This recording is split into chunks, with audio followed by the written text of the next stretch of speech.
ನಡೀತಾ ಇರುವಂತಹ ಸಾರ್ವಜನಿಕ ಶ್ರೀ ಸತ್ಯನಾರಾಯಣ ಪೂಜೆಯ ಧಾರ್ಮಿಕ ಸಭೆಯ ವೇದಿಕೆಯ ಮೇಲೆ ಉಪಸ್ಥಿತರಿರುವಂತಹ ಎಲ್ಲ ಗಣ್ಯರೇ, ಈ ಸಮಾರಂಭದಲ್ಲಿ ಭಾಗವಹಿಸ್ತಾ ಇರುವಂತಹ ಎಲ್ಲ ಆದರಣೀಯ ರಾಷ್ಟ್ರಪ್ರೇಮಿ ಧರ್ಮಭಕ್ತ ಹಿಂದೂ ಬಂಧುಗಳೇ, ತಾವುಗಳೆಲ್ಲರೂ ಕೂಡ ಮಂಗಳಾರತಿಯಲ್ಲಿ ಭಾಗವಹಿಸಿ ಸಭಾ ಕಾರ್ಯಕ್ರಮದ ವೇದಿಕೆಯಲ್ಲಿ ಉಪಸ್ಥಿತರಿದ್ದೀರಿ. ಮಂಗಳಾರತಿಯ ಕೊನೆಯಲ್ಲಿ ಅರ್ಚಕರು ಬಹಳ ಸೊಗಸಾಗಿ ಹಿಂದೂ ಧರ್ಮದ ಆದರ್ಶವನ್ನ ನಮ್ಮ ಎದುರುಗಡೆ ಎತ್ತಿ ಹಿಡಿದರು. ಕಾರ್ಯಕ್ರಮವನ್ನ ನಾವು ಮಾಡ್ತಾ ಇರುವಂಥದ್ದು ಉಪ್ಪಿನಂಗಡಿಯಲ್ಲಿ, ಪುತ್ತಿಲ ಪರಿವಾರದ ಆಶ್ರಯದಲ್ಲಿ. ಆದರೆ ಕಾರ್ಯಕ್ರಮದ ಕೊನೆಯಲ್ಲಿ ಲೋಕಾ ಸಮಸ್ತಾಹ ಸುಖಿನೋ ಭವಂತು ಅಂತಂದ್ರು. ಜಗತ್ತಿನ ಎಲ್ಲ ಭಾಗಗಳಲ್ಲಿರುವ, ವಿಶ್ವದ ಎಲ್ಲ ಮೂಲೆಗಳಲ್ಲಿರುವ ಪ್ರತಿಯೊಬ್ಬ ವ್ಯಕ್ತಿ, ಚರಾಚರ ವಸ್ತುವಿಗೆ 2 ಕಾಲು 4 ಕಾಲು, ಚರ ಅಚರ ಎಲ್ಲ ವಸ್ತುಗಳು ಕೂಡ, ವ್ಯಕ್ತಿಗಳು ಕೂಡ ಚೆನ್ನಾಗಿರಲಿ, ಎಲ್ಲರಿಗೂ ಸುಖವಾಗಲಿ, ಮಂಗಳವಾಗಲಿ ಅನ್ನುವಂತಹ ಆಶಯವನ್ನ ವ್ಯಕ್ತಪಡಿಸಿದರು. ಹಿಂದೂ ಧರ್ಮದ ಶ್ರೇಷ್ಠತೆಯೇ ಇದು, ಸನಾತನ ಧರ್ಮದ ಶ್ರೇಷ್ಠತೆಯೇ ಇದು. ತಾವುಗಳೆಲ್ಲ ಕಳೆದ 1-2-3 ತಿಂಗಳುಗಳಿಂದ ಸನಾತನ ಧರ್ಮದ ಬಗ್ಗೆ ಅನೇಕ ಜನ ಬೇರೆ ಬೇರೆ ರೀತಿಯ ಮಾತುಗಳನ್ನಾಡೋದನ್ನ ಕೇಳಿಸಿಕೊಂಡಿರಬಹುದು. ಸನಾತನ ಧರ್ಮವನ್ನ ನಾಶ ಮಾಡುವಂಥದ್ದು, ಸನಾತನ ಧರ್ಮವನ್ನ ಇಲ್ಲವಾಗಿಸುವುದು, ಹಿಂದೂ ಧರ್ಮವನ್ನ ಶೂನ್ಯವಾಗಿಸುವುದು ಇತ್ಯಾದಿ ಅನೇಕ ವಿಷಯಗಳ ಬಗ್ಗೆ ಪತ್ರಿಕೆಗಳಲ್ಲಿ, ಟಿವಿ ಡಿಬೇಟ್ಗಳಲ್ಲಿ, ಪ್ಯಾನಲ್ ಡಿಸ್ಕಷನ್ಗಳಲ್ಲಿ, ಕೆಲವೊಂದಷ್ಟು ಜನ ನೇತಾರರ ಅಮೃತ ವಾಕ್ಯಗಳಲ್ಲಿ ತಾವೆಲ್ಲ ಕೇಳಿದ್ದಿರಬಹುದು. ಡಾಕ್ಟರ್ ಎಸ್ ರಾಧಾಕೃಷ್ಣನ್ ಅಂತ ಈ ದೇಶದ ರಾಷ್ಟ್ರಪತಿಗಳಾಗಿದ್ದಂತಹ ಪ್ರಕಾಂಡ ಪಂಡಿತ, ಭರತ ವರ್ಷದ ರಾಷ್ಟ್ರಪತಿಗಳಾಗಿ ಭಾರತೀಯ ಚಿಂತನೆಗಳನ್ನ ವಿಶ್ವದ ಅನೇಕ ಯೂನಿವರ್ಸಿಟಿಗಳಲ್ಲಿ ಪ್ರಸ್ತುತಪಡಿಸಿದಂತಹ ಪುಣ್ಯಾತ್ಮ ಡಾಕ್ಟರ್ ಎಸ್ ರಾಧಾಕೃಷ್ಣನ್ ಅವರು ಬಹಳ ಸೊಗಸಾಗಿ ಒಂದು ಲೇಖನದ ಮೂಲಕ, ಒಂದು ಪುಸ್ತಕದ ಮೂಲಕ ವಿಶ್ವಕ್ಕೆ ಸಾರಿ ಹೇಳ್ತಾರೆ, ಒಂದು ವೇಳೆನಾದರೂ ಈ ಜಗತ್ತಿನಿಂದ ಹಿಂದುತ್ವದ ಚಿಂತನೆಗಳು ನಾಶವಾದರೆ, ನನ್ನ ಮಾತಲ್ಲ ಇದು, ಭಾರತದ ರಾಷ್ಟ್ರಾಧ್ಯಕ್ಷರಾಗಿದ್ದ, ಯೂನಿವರ್ಸಿಟಿಯ ವಿದ್ವಾಂಸರಾಗಿದ್ದ, ತತ್ವಶಾಸ್ತ್ರದಲ್ಲಿ ವಿಶ್ವದ ಮೇರು ವ್ಯಕ್ತಿಯಾಗಿದ್ದ, ವಿಶ್ವದ ಅನೇಕ ಯೂನಿವರ್ಸಿಟಿಗಳಲ್ಲಿ ತಮ್ಮ ಪಾಂಡಿತ್ಯಪೂರ್ಣ ಉಪನ್ಯಾಸದ ಮೂಲಕ ಮನಗೆದ್ದ, ಜನರ ಮನಸ್ಸನ್ನ ಗೆದ್ದಂತಹ ಡಾಕ್ಟರ್ ಎಸ್ ರಾಧಾಕೃಷ್ಣನ್ ಅವರ ಮಾತು, ಒಂದು ವೇಳೆ ಈ ಜಗತ್ತಿನಿಂದ ಹಿಂದುತ್ವದ ಚಿಂತನೆಗಳು ನಾಶವಾದರೆ, ಒಂದು ವೇಳೆ ಈ ಜಗತ್ತಿನಿಂದ ಸನಾತನ ಧರ್ಮದ ಆದರ್ಶಗಳ ನಾಶವಾದರೆ, ಪ್ರಾಯಶಃ ಮರುಕ್ಷಣದಲ್ಲೇ ವಿಶ್ವ ನಾಶವಾದಂತೆ, ಹಿಂದುತ್ವ ನಾಶವಾದರೆ ವಿಶ್ವದ ನಾಶವಾದಂತೆ. ಎಲ್ಲಿಯ ತನಕ ಹಿಂದುತ್ವದ ಚಿಂತನೆಗಳು ನಿರಾತಂಕವಾಗಿರುತ್ತವೆಯೋ, ಎಲ್ಲಿಯ ತನಕ ಹಿಂದೂ ಧರ್ಮದ ವಿಚಾರಗಳು, ಸನಾತನ ಧರ್ಮದ ವಿಚಾರಗಳು ಈ ಜಗತ್ತಿನಲ್ಲಿ ರಾರಾಜಿಸ್ತಾ ಇರುತ್ತವೆಯೋ, ಅಲ್ಲಿಯ ತನಕ ವಿಶ್ವಕ್ಕೆ ಯಾವುದೇ ತೊಂದರೆ ಇಲ್ಲ ಅನ್ನುವಂಥದ್ದು ರಾಧಾಕೃಷ್ಣನ್ ಅವರ ಮಾತು. ಬಂಧುಗಳೇ, ಯಾವ ಹಿಂದೂ ಸಮಾಜ, ಯಾವ ಹಿಂದುತ್ವ ವಿಶ್ವಕ್ಕೆ ಬದುಕುವ ಆದರ್ಶಗಳನ್ನ, ಪಾಠಗಳನ್ನ ಕಲಿಸಿಕೊಟ್ಟಿದೆಯೋ ಅದರ ವಾರಿಸುದಾರರು ನಾವು. ಸಮಗ್ರ ಜಗತ್ತು ಬದುಕುವುದು ಹೇಗೆ ಅನ್ನುವಂಥ ಗೊಂದಲದಲ್ಲಿತ್ತು. ಒಂದಷ್ಟು ದೇಶಗಳ ಜನ ತೊಗಟೆಗಳನ್ನ ಮೈಗೆ ಮುಚ್ಚಿಕೊಂಡು ಜೀವನವನ್ನು ನಡೆಸ್ತಾ ಇದ್ರು.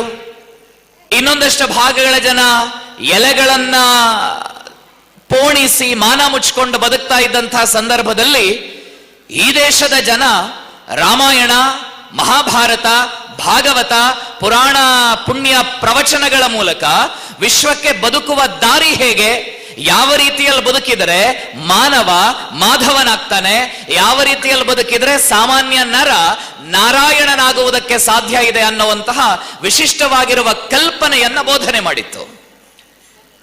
ನಾವೆಲ್ಲ ಸಣ್ಣವರಿರಬೇಕಾಗಿದ್ರೆ ಆ ಇ ABCD ಇತ್ಯಾದಿಗಳನ್ನ ಕಲಿತುಕೊಳ್ಳೋದಕ್ಕಿಂತ ಮೊದಲು ನಮಗೆಲ್ಲರಿಗೂ ಕೂಡ ನಮ್ಮ ಮನೆಗಳಲ್ಲಿ ನಮ್ಮ ತಾಯಿ ಪಾಠ ಹೇಳ್ಕೊಡ್ತಾ ಇದ್ದದ್ದು ಸಂಸ್ಕಾರದ ಮತ್ತು ಸಂಸ್ಕೃತಿಯ ಪಾಠವನ್ನ. ಇತ್ತೀಚೆಗೆ ನೀವು ಸ್ಟಾರ್ ಚಾನೆಲ್ ಅಲ್ಲಿ ಪ್ರೋ ಕಬಡ್ಡಿ ಬಗ್ಗೆ ಅಡ್ವರ್ಟೈಸ್ಮೆಂಟ್ ಅನ್ನ ನೋಡ್ತಾ ಇದ್ದಿರಬಹುದು. ಎಲ್ಲಾ ಕಡೆಯಲ್ಲೂ ಕೂಡ ಕಬಡ್ಡಿ ಆಟ ಆಡಬೇಕು, 2030ಕ್ಕೆ ನಮ್ಮ ನೆಲದ ನಮ್ಮ ಮಣ್ಣಿನ ಆಟ ಕಬಡ್ಡಿಯನ್ನ ಒಲಿಂಪಿಕ್ಸ್ ಅಲ್ಲೂ ನಾವು ನೋಡೋದಕ್ಕೆ ಸಾಧ್ಯ ಇದೆ ಅನ್ನುವಂಥ ಮಾತುಗಳು ಅಲ್ಲಲ್ಲಿ ಕೇಳಿ ಬರ್ತಾ ಇರುವಂತ ಸಂದರ್ಭದಲ್ಲಿ ಆ ಕಬಡ್ಡಿಯನ್ನ ಆಟ ಆಡುವಾಗ ಕಬಡ್ಡಿಯನ್ನ ಹೇಗೆ ಆಟವಾಡಬೇಕೆಂದು ಹೇಳಿಕೊಡುವ ಫಿಸಿಕಲ್ ಡೈರೆಕ್ಟರ್, ನಮ್ಮ ಟೀಚರ್, ತರಗತಿಯ ಟೀಚರ್, ಅಥವಾ ಸಾಯಂಕಾಲ ಎಲ್ಲೋ ಗದ್ದೆಯಲ್ಲಿ ಆಟ ಆಡುವಂತ ಸಂದರ್ಭದಲ್ಲಿ ಪಾಠ ಹೇಳ್ಕೊಡ್ತಾರೆ. ಒಂದು ಕೋರ್ಟ್ ಅಲ್ಲಿ ಎಷ್ಟು ಜನ ಇರಬೇಕು, ಇನ್ನೊಂದು ಕೋರ್ಟ್ ಅಲ್ಲಿ ಎಷ್ಟು ಜನ ಇರಬೇಕು, ಎಷ್ಟು ಸರ್ತಿ ಕಬಡ್ಡಿ ಹೇಳಬೇಕು, ಹೇಗೆ ಔಟ್ ಮಾಡಬೇಕು, ವಾಪಸ್ ಹೇಗೆ ಬರಬೇಕು, ತಂಡಕ್ಕೆ ಅಂಕವನ್ನ ಹೇಗೆ ಗಳಿಸ್ಕೊಳ್ಬೇಕು ಅನ್ನುವ ಎಲ್ಲ ನಿಯಮಗಳನ್ನ ಕೂಡ ಒಂದು ಪುಸ್ತಕದಲ್ಲೋ ಅಥವಾ ಒಬ್ಬ ಟೀಚರೋ ಹೇಳ್ಕೊಡ್ತಾನೆ. ಆದ್ರೆ ಒಂದು ತಂಡದಿಂದ ಇನ್ನೊಂದು ತಂಡಕ್ಕೆ ಹೋಗ್ಬೇಕಾಗಿದ್ರೆ, ಒಂದು ಕೋರ್ಟ್ ಇಂದ ಇನ್ನೊಂದು ಕೋರ್ಟಿಗೆ ಹೋಗ್ಬೇಕಾಗಿದ್ರೆ ಆ ಮಧ್ಯದ ರೇಖೆಗೆ ಕೈಯನ್ನ ಮುಟ್ಟಿಸಿ ಭೂತಾಯಿಗೆ ನಮಸ್ಕಾರ ಮಾಡಿ ಆಮೇಲೆ ನಾನು ಆ ಕಡೆ ಹೋಗಬೇಕು ಅನ್ನುವಂಥ ಭಾವನೆಯನ್ನ ಯಾವ ಪುಸ್ತಕದಲ್ಲೂ ಕೂಡ ಬರೆದಿಡ್ಲಿಲ್ಲ. ಅದು ಈ ದೇಶದ ತಾಯಿ ಮಗುವಿಗೆ ಕೊಡುವಂತಹ ಸಂಸ್ಕಾರ. ಆ ಸಂಸ್ಕಾರವನ್ನ ಅಮ್ಮ ಮುಂಜಾನೆ ಎದ್ದ ತಕ್ಷಣ ಮಗುವಿಗೆ ಕೊಡ್ತಾ ಇದ್ಲು. ಇವತ್ತು ಅನೇಕ ಕಡೆಗಳಲ್ಲಿ ಪರ್ಸನಾಲಿಟಿ ಡೆವಲಪ್ಮೆಂಟ್ ಟ್ರೈನಿಂಗ್ ಪ್ರೋಗ್ರಾಮ್ಗಳನ್ನ ಕೊಡ್ತಾರೆ. ನೀವು ಹೇಗೆ ಬದುಕಬೇಕು, ನಿಮ್ ಜೀವನ ಹೇಗಿರಬೇಕು, ನಿಮ್ಮ ಬದುಕು ಹೇಗಿರಬೇಕು, ನೀವು ದೊಡ್ಡವರಾದ್ಮೇಲೆ ಏನ್ ಮಾಡಬೇಕು, ಹೇಗಿದ್ರೆ ನಿಮ್ ಪರ್ಸನಾಲಿಟಿಗೆ ಒಂದು ಶಕ್ತಿ ಬರ್ತದೆ ಅನ್ನುವಂಥ ಕ್ಲಾಸ್ಗಳನ್ನ ತಗೊಳ್ತಾರೆ. ಒಂದು ಕ್ಲಾಸ್ಗೆ ಇಷ್ಟು ಅಂತ ನಿಗದಿ ಮಾಡಿ ಕ್ಲಾಸ್ಗಳನ್ನ ತಗೊಳ್ತಾರೆ. ಆದ್ರೆ ಈ ದೇಶದಲ್ಲಿ, ಭಾರತ ದೇಶದಲ್ಲಿ ಮಗುವಿಗೆ ಒಂದು ಪೈಸೆ ಫೀಸ್ ಅನ್ನ ಫಿಕ್ಸ್ ಮಾಡದೆ ಒಬ್ಬ ತಾಯಿ ಬದುಕುವ ಪಾಠವನ್ನ ಹೇಳ್ಕೊಡ್ತಾ ಇದ್ಲ ಇತ್ತು ಮನೆಯಲ್ಲಿ. ಬೆಳಗ್ಗೆ ಎದ್ದ ತಕ್ಷಣ ಎರಡೂ ಕೈಗಳನ್ನ ಉಜ್ಜಿಸಿ, ಬೆಳಗ್ಗೆ ಎದ್ದ ತಕ್ಷಣ ಎರಡೂ ಕೈಗಳನ್ನ ಉಜ್ಜಿಸಿ ಆ ಕೈಗಳನ್ನ ಹಣೆಗೊತ್ತುಕೊಂಡು ಕರಾಗ್ರೆ ವಸತೆ ಲಕ್ಷ್ಮೀ ಕರಮಧ್ಯೆ ಸರಸ್ವತಿ ಕರಮೂಲೆ ಸ್ಥಿತಾ ಗೌರಿ ಪ್ರಭಾತೆ ಕರದರ್ಶನಂ ಅಂತ ಅಮ್ಮ ಹೇಳ್ಕೊಡ್ತಾ ಇದ್ದಂತ ಪಾಠ. ಇವತ್ತು ಮ್ಯಾನೇಜ್ಮೆಂಟ್ ಗುರುಗಳು ಯಾವ ಪಾಠ ಹೇಳ್ಕೊಡ್ತಾರೆ? ದುಡ್ಡು ಮಾಡಬೇಕು, ಜೀವನ ಚೆನ್ನಾಗಿರಬೇಕು, ಚೆನ್ನಾಗಿ ಓದಬೇಕು, ಆ ಡಿಗ್ರಿ ಮಾಡಬೇಕು, ಈ ಡಿಗ್ರಿ ಮಾಡಬೇಕು, ಇಷ್ಟೆಲ್ಲ ಆದ್ಮೇಲೆ ಒಳ್ಳೆ ಊಟ ಮಾಡಬೇಕು, ಊಟ ಮಾಡದೇ ಇದ್ರೆ ರೋಗಗಳ ಆವಾಸ ಸ್ಥಾನ ಆಗತ್ತೆ ಶರೀರ ಅಂತೆಲ್ಲ ಮ್ಯಾನೇಜ್ಮೆಂಟ್ ಗುರುಗಳು ಪಾಠ ಮಾಡ್ತಾರೆ. ಅಮ್ಮ ಒಂದು ಪೈಸೆ ದುಡ್ಡನ್ನ ತೆಗೆದುಕೊಳ್ಳದೆ ಮಕ್ಕಳಿಗೆ ಪಾಠ ಹೇಳ್ಕೊಡ್ತಾ ಇದ್ಲು. ಕರಾಗ್ರೆ ವಸತೆ ಲಕ್ಷ್ಮೀ, ನಿನ್ನ ಕೈಯ ತುದಿಯಲ್ಲಿ, ಬೆರಳ ತುದಿಯಲ್ಲಿ ಲಕ್ಷ್ಮಿ ಇದ್ದಾಳೆ. ಆ ಲಕ್ಷ್ಮಿ ಹೇಗೆ ಬರಬೇಕು ಮನೆಗೆ? 5G ಸ್ಪೀಡ್ ಅಲ್ಲಿ ಲಕ್ಷ್ಮಿ ಮನೆಗೆ ಬರಬಾರದು. ಮಜ್ಜಿಗೆಯ ಒಳಗಡೆಯ ಬೆಣ್ಣೆಯಂತೆ ನಿಧಾನಕ್ಕೆ ಭಾಗ್ಯದ ಲಕ್ಷ್ಮಿ ನಮ್ಮ ಮನೆಯ ಬಾಗಿಲನ್ನ ನಾಕ್ ಮಾಡಿ ಮನೆ ಒಳಗಡೆ ಬರಬೇಕು ಅಂತ ಅಮ್ಮ ಪಾಠ ಹೇಳ್ಕೊಡ್ತಾ ಇದ್ಲಾಯ್ತು. ಸಂಪತ್ತು ನನ್ನ ಕೈಯಲ್ಲಿದೆ. ಕರಮಧ್ಯೆ ಸರಸ್ವತಿ, ಸರಸ್ವತಿ ಅಂದ್ರೆ ವಿದ್ಯೆಯ ದೇವತೆ ಶಾರದೆ. ಆ ಶಾರದೆಯಲ್ಲಿದ್ದಾಳೆ. ಶಾರದೆ ನನ್ನ ಕರ ಮಧ್ಯದಲ್ಲಿ, ಕೈಯ ಮಧ್ಯದಲ್ಲಿ ಶಾರದೆ ಇದ್ದಾಳೆ. ವಿದ್ಯೆ ನನ್ನ ಕೈಯಲ್ಲಿದೆ. ಕರಮೂಲೆ ಸ್ಥಿತ ಗೌರಿ, ಗೌರಿ ಪಾರ್ವತಿ ಅನ್ನದ ದೇವತೆ. ಜಗತ್ತಿಗೆ ಅನ್ನವನ್ನ ಉಣಬಳಿಸುವಂತಹ ಅನ್ನಪೂರ್ಣೇಶ್ವರಿಯಲ್ಲಿದ್ದಾಳೆ. ನನ್ನ ಕೈಯಲ್ಲೇ ಇದ್ದಾಳೆ. ಲಕ್ಷ್ಮಿ ನನ್ನ ಕೈಯಲ್ಲಿ, ಸರಸ್ವತಿ ನನ್ನ ಕೈಯಲ್ಲಿ, ಪಾರ್ವತಿ ನನ್ನ ಕೈಯಲ್ಲಿ. ನನ್ನ ಬಾಳಿನ ಏಳಿಗೆಯ ಶಿಲ್ಪಿ ನಾನೇ ಅನ್ನುವಂಥ ಪಾಠವನ್ನ ABCD ಗೊತ್ತಿಲ್ಲದೆ ಇರುವಂತಹ ಮಗುವಿಗೂ ಕೂಡ ಒಬ್ಬ ತಾಯಿ ಹಿಂದೂ ಸಮಾಜದಲ್ಲಿ, ಭಾರತದಲ್ಲಿ ಹೇಳಿಕೊಡ್ತಾ ಇದ್ದ ಕಾರಣದಿಂದಲಾಗಿಯೇ ಜಗತ್ತು ಭಾರತವನ್ನ ಮಹಾಲಕ್ಷ್ಮಿ ಅಂತ ಗುರುತಿಸ್ತದೆ. ಜಗತ್ತು ಭಾರತವನ್ನ ಮಹಾ ಸರಸ್ವತಿ ಅಂತ ಗುರುತಿಸ್ತದೆ. ಜಗತ್ತು ಭಾರತವನ್ನ ಸಾಕ್ಷಾತ್ ದೇಹಿ ಎಂದವರಿಗೆ ಎಲ್ಲವನ್ನ ಕೊಡುವಂತಹ ಅನ್ನಪೂರ್ಣೇಶ್ವರಿ ಅಂತ ಗುರುತಿಸೋದಕ್ಕೆ ಕಾರಣ ಯಾರು ಅಂತಂದ್ರೆ ಅಮ್ಮ ಮನೆಯಲ್ಲಿ ಕೊಡ್ತಾ ಇದ್ದಂತಹ ಹಿಂದೂ ಸಂಸ್ಕಾರ, ಅಮ್ಮ ಮನೆಯಲ್ಲಿ ಹೇಳ್ಕೊಡ್ತಾ ಇದ್ದಂತಹ ಹಿಂದೂ ಸಂಸ್ಕಾರದ ಪಾಠಗಳು. ಆ ಕಾರಣದಿಂದಲಾಗಿ ಇವತ್ತು ವಿಶ್ವ ಭಾರತದ ಕಡೆಗೆ, ವಿಶ್ವ ಹಿಂದೂ ಸಮಾಜದ ಕಡೆಗೆ ನೋಡ್ತಾ ಇದೆ. ಜಗತ್ತಿನಲ್ಲಿ ಇವತ್ತು ಎಲ್ಲೆಲ್ಲ ಅಶಾಂತಿ, ಎಲ್ಲೆಲ್ಲ ಕ್ಷೋಭೆಗಳಿವೆ ಅಂತ ಯೋಚನೆ ಮಾಡಿ.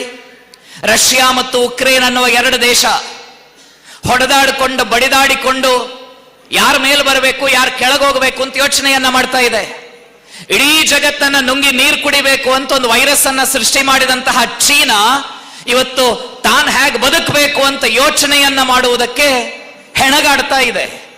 ವಿಶ್ವದ ದೊಡ್ಡಣ್ಣ ನಾನು ಅಂತ ಬೀಗ್ತಾ ಇದ್ದಂತಹ ಅಮೆರಿಕ ಅರ್ಥವ್ಯವಸ್ಥೆ ನಾಶವಾಗ್ತಾ ನಾಳೆ ದಿವಸ ಯಾವಾಗ ಭಾರತದ ಎದುರುಗಡೆ ಬಂದು ನಿಲ್ತದೆ ಅನ್ನೋಂಥದ್ದು ಗೊತ್ತಿಲ್ಲ.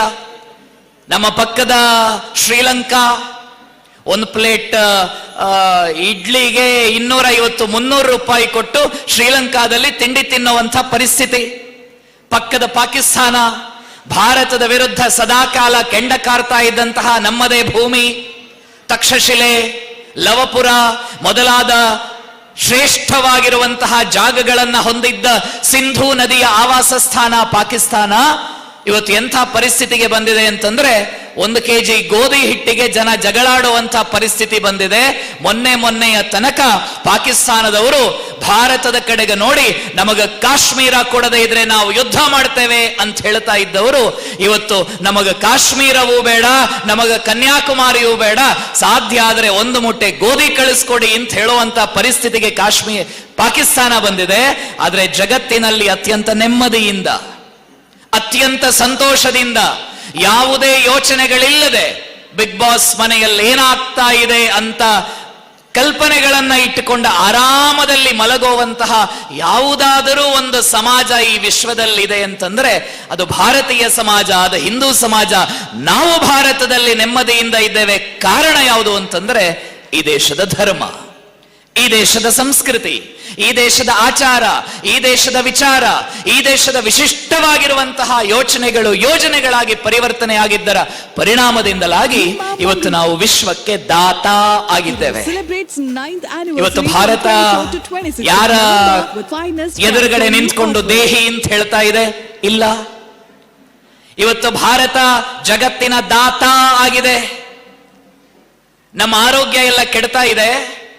ನಮಗೆ ಜೀವನ ಮಾಡುವಂಥದ್ದು ಹೇಗೆ ಅಂತ ಗೊತ್ತಿಲ್ಲ. ಇದ್ದ ಬದ್ದ ರೋಗಗಳೆಲ್ಲ ನಮ್ಮ ಶರೀರದ ಒಳಗಡೆ ಸೇರಿಕೊಂಡಾಗಿದೆ.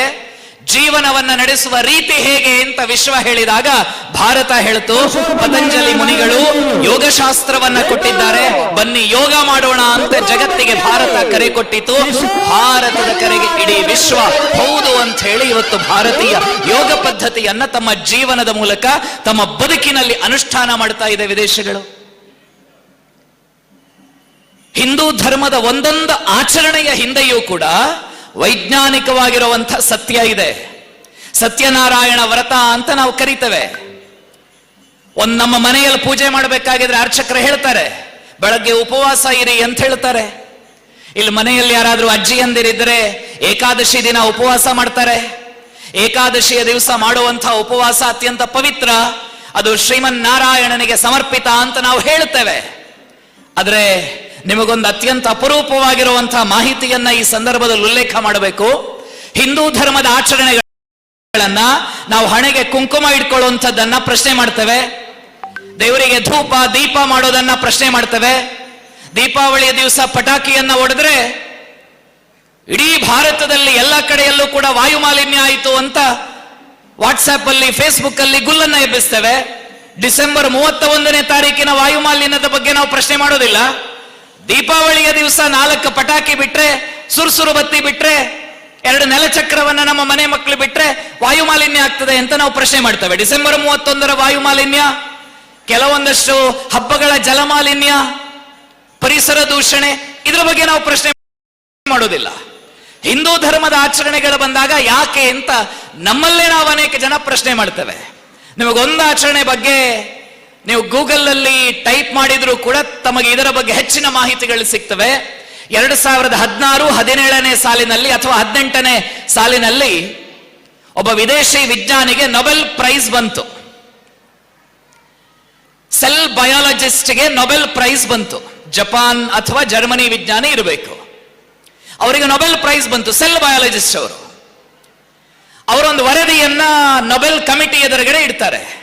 ಆ ವರದಿ ಏನ್ ಹೇಳ್ತದೆ ಅಂದ್ರೆ, ಇವತ್ತು ಜಗತ್ತಿನ ಅನೇಕ ಕಡೆಗಳಲ್ಲಿ ಒಂದು ಕ್ಯಾನ್ಸರ್ ಅನ್ನುವಂತಹ ಒಂದು ಕಾಯಿಲೆ ಕಾಡ್ತಾ ಇದೆ. ಈ ಕಾಯಿಲೆಯನ್ನ ಯಾವುದೇ ಕೀಮೋಥೆರಪಿಯನ್ನ ಕೊಡದೆ ನಿವಾರಣೆ ಮಾಡೋದಕ್ಕೆ ಸಾಧ್ಯ ಆಗತ್ತಾ ಅಂತ ಅವರೊಂದು ವರದಿಯನ್ನ ಕೊಡ್ತಾರೆ. ಒಬ್ಬ ಸೆಲ್ ಬಯಾಲಜಿಸ್ಟ್, ಜೀವಕೋಶಗಳ ಅಧ್ಯಯನವನ್ನ ಮಾಡುವಂತಹ ವಿಜ್ಞಾನಿ, ಅವರಿಗೆ ಅದಕ್ಕೆ ನೊಬೆಲ್ ಪ್ರೈಸ್ ಬಂತು.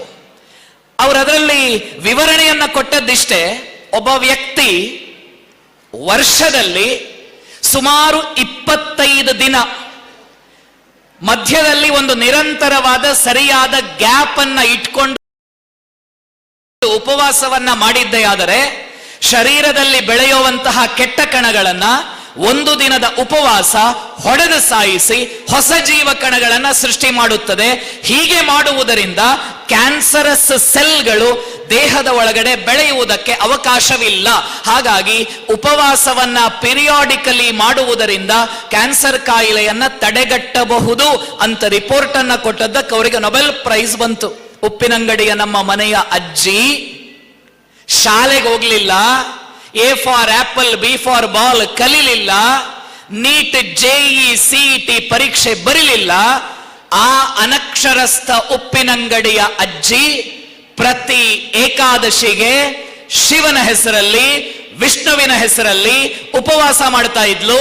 ಆ ವಿದೇಶಿ ಸೆಲ್ ಬಯಾಲಜಿಸ್ಟ್ ಹೇಳಿದ್ದು ವರ್ಷಕ್ಕೆ 25 ಉಪವಾಸ, ನಡುವೆ ಸರಿಯಾದ ಗ್ಯಾಪ್ ಅನ್ನ ಇಟ್ಕೊಂಡು ಮಾಡಿದ್ರೆ ಕ್ಯಾನ್ಸರ್ ಕಾಯಿಲೆಯನ್ನ ತಡೆಗಟ್ಟಬಹುದು ಅಂತ ಹೇಳಿದ್ದಕ್ಕೆ ನೊಬೆಲ್ ಪ್ರೈಸ್ ಬಂತು.